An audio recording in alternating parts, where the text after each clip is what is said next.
Salut les gars, bienvenue dans cette nouvelle vidéo. Aujourd'hui, on va parler de cybersécurité et notamment de GRC, donc pour gouvernance, risque et compliance, conformité. Dans cette petite vidéo, je vais partager avec toi et essayer de voir un petit peu quelles sont les différences entre un framework, à savoir un cadre, et un standard, donc une norme en cybersécurité. Mais tu verras, c'est assez facile. Je t'ai fait un slideshow, d'accord? Une petite presse de 12 petites pages, ok?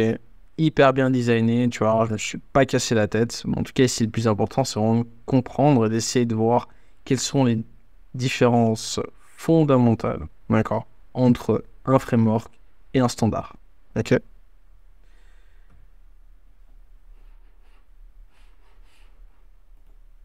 Alors, le framework, à savoir le cadre, va être basé sur une approche qui sera qui sera quand même structurée, d'accord, qui fera preuve donc de principes qui sont assez directeurs, voire d'une checklist, entre guillemets, des meilleures pratiques, dépendamment du domaine dans lequel tu te trouves. Ok. Un framework va aussi avoir une structure qui sera un petit peu plus flexible et qui pourra être adaptée en fonction des besoins de l'organisation. Tout simplement. D'accord? En framework, en exemple, on retrouvera COSO, COBIT, NIST et on a plein d'autres. D'accord? Et on va essayer de les voir un petit peu ensemble et voir concrètement ce que c'est et de quoi ça parle. COBIT, pour Control Objective for Information and Related Technologies, c'est un cadre de gouvernance des technologies de l'information. Donc ça a été conçu pour aider les entreprises à mettre en œuvre, à surveiller et à améliorer les meilleures pratiques de gestion des technologies de l'information, tout simplement. Pour COSO, donc Committee of Sponsoring Organization of the Tradeware Commission, c'est un cadre de contrôle interne qui est assez bien reconnu, d'accord, qui a été conçu pour aider les organisations à développer, évaluer et améliorer leur système de contrôle en interne. Pour le NIST, qui est un peu particulier, parce que je le mets dans les cadres, mais vous allez voir que peut un petit peu se mettre entre les deux. Alors, NIST, c'est pour National Institute of Standards and Technology. D'accord, c'est un organisme gouvernemental américain qui élabore et qui promeut des cadres de référence, d'accord, et également des normes et des lignes directrices dans divers domaines. Et notamment, ici, ce qui va nous intéresser, c'est dans le domaine de la cybersécurité, mais également domaine des technologies de l'information et des mesures de sécurité. Concernant les normes, d'accord, ou standards, ça va être un ensemble de documents réglementés, d'accord, réglementés, législation, ok, certains critères, ou alors des spécifications qui sont établis par une autorité reconnue ou un groupe de consensus. Par autorité, on va dire, ça peut même être le législateur. Okay. Les normes sont des exigences spécifiques ou alors des références que les organisations vont devoir respecter pour être conformes, d'accord, à une industrie spécifique. En exemple de normes, on aura PCI DSS, RGPD, IPA, SOX, SOC ou encore la norme ISO 27001.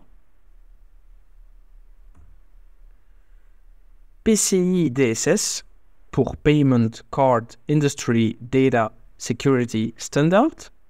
C'est une norme de sécurité, d'accord, des données qui sont développées par le PCI Security Standard Council, donc consortium, d'accord. Et ce consortium-là est composé des principales sociétés, donc des cadors, en fait, des sociétés de cartes de paiement telles que Visa, Mastercard, American Express, Discover ou encore JCB. En fait, c'est une norme qui a établi des exigences de sécurité pour les organisations qui traitent, qui stockent ou qui transmettent des informations de paiement par carte de crédit ou encore de débit. Tout ça dans un seul but, bien évidemment, de protéger ces informations contre la fraude et les violations de données. Le RGPD, d'accord, très connu celui-là, pour règlement général sur la protection des données, d'accord, bien connu sous le nom de GDPR, voilà, ça ressemble un petit peu. Ça va être une réglementation européenne qui vise à renforcer et à unifier la protection des données des individus au sein de l'Union européenne.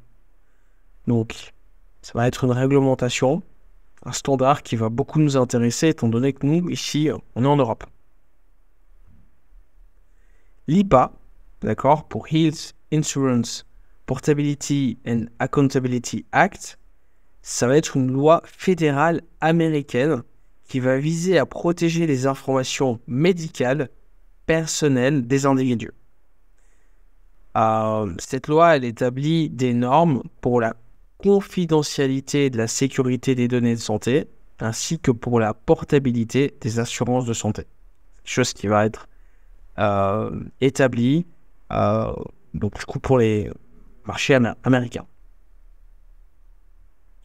SOX, pour Sarbanes-Oxley Act, également connu sous le nom de la loi Sarbanes-Oxley, c'est une loi fédérale, encore une fois, américaine, qui a été adoptée en 2002, en réponse à certains scandales financiers majeurs. Et cette loi va viser à améliorer la transparence financière, également aussi à protéger les investisseurs, et la responsabilité des entreprises qui sont cotées en bourse aux États-Unis. SOC, pour System and Organization Control, désigne un ensemble de rapports d'audit développés par l'American Institute of Certificate Public Accountants, d'accord, pour évaluer et rapporter sur les contrôles de sécurité et de confidentialité des données qui sont mises en place par les fournisseurs de services. Il existe différents types de rapports SOC, d'accord, comme SOC 1, SOC 2, SOC 3. En fait, chaque SOC a son besoin d'audit spécifique, d'accord. Les rapports SOC sont devenus un élément essentiel pour les organisations qui externalisent des services critiques à des tiers. Et le dernier standard, un de mes préférés, l'ISO 27001.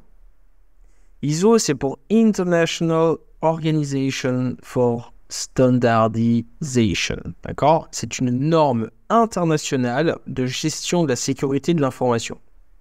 Elle établit des exigences pour la mise en place, la mise en œuvre, la maintenance et l'amélioration d'un système de management de la sécurité de l'information. Ou alors SMSI, pour faire un peu plus court. Et tout ça au sein d'une organisation. Donc avec les informations qu'on vient de voir ici, normalement, tu es capable de pouvoir faire la différence entre un framework et un standard. En quoi est-ce que ça va t'aider? Premièrement, c'est pour ta culture générale. Deuxièmement, c'est pour une montée en compétences, d'accord? Si tu t'intéresses un minimum à la cybersécurité et notamment à la JRC. Troisièmement, ce que tu viens d'apprendre là maintenant tout de suite, ça va pouvoir t'aider, d'accord, lors de conversations avec d'autres professionnels de la cybersécurité, pour pas te faire passer pour un ignorant, ou même juste pour montrer que tu es un minimum sérieux dans ton approche d'apprentissage ou même dans ton partage de connaissances, mais aussi et surtout dans ta recherche d'emploi. En fait, ce qu'on vient de voir ici, ça va te permettre d'analyser les descriptifs d'emploi et de pouvoir un petit peu jauger la maturité derrière certaines fiches de poste.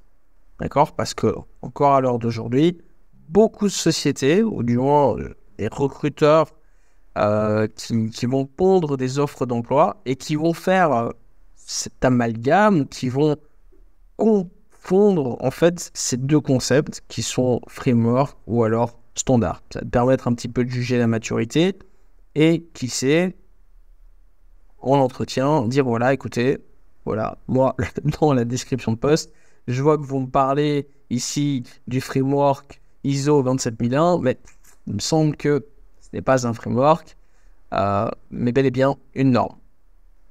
Donc voilà, j'espère que tu auras appris quelque chose aujourd'hui. J'espère que cette vidéo t'aura été assez bénéfique. Si c'est le cas, n'hésite pas à me le dire en commentaire. Et on se voit pour une prochaine vidéo. Allez, ciao!